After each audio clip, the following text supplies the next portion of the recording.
Hello बच्चों, तो चलिए इस प्रश्न को पढ़ते हैं। यदि आव्यूह 3 -4 1 2 गुणा आव्यूह x y बराबर आव्यूह 3 11, तब x तथा y का मान ज्ञात कीजिए। तो यहाँ पर देखो हमें एक आव्यूह समीकरण दिया हुआ है, तो हमें x और y के मान बताने हैं। तो प्रश्न में आगे बढ़ने से पहले इस प्रश्न से संबंधित जो मुख्य अवधारणा है उसकी हम चर्चा कर लेते हैं। तो देखो मुख्य अवधारणा,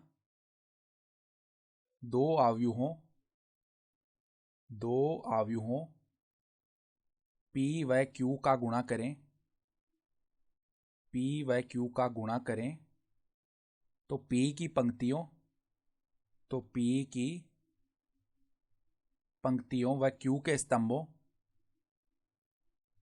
व q के स्तंभों का क्रमानुसार गुणा कर योग ज्ञात करते हैं। ठीक है, तो इस प्रकार करते हैं हम p व q का गुणा।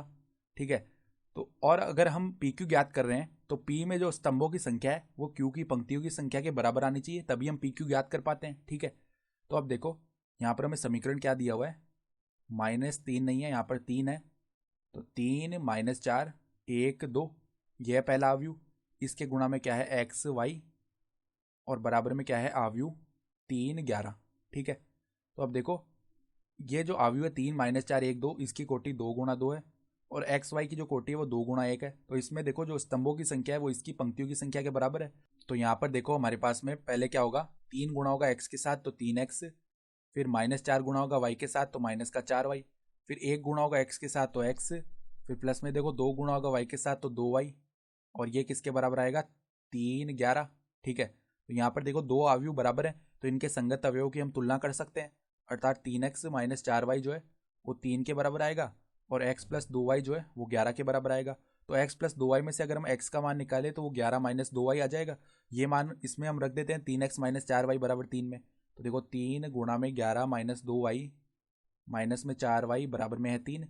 तो यहाँ से देखो अंदर गुणा करते हैं तो 33 माइनस में 6y माइनस में यहाँ पर 4y बराबर किसके है 3 के बराबर है। ठीक है, तो यहाँ पर देखो -6y माइनस 4y कितना हो जाएगा -10y, और 3 -33 होगा उधर जाके तो -30 बन जाएगा।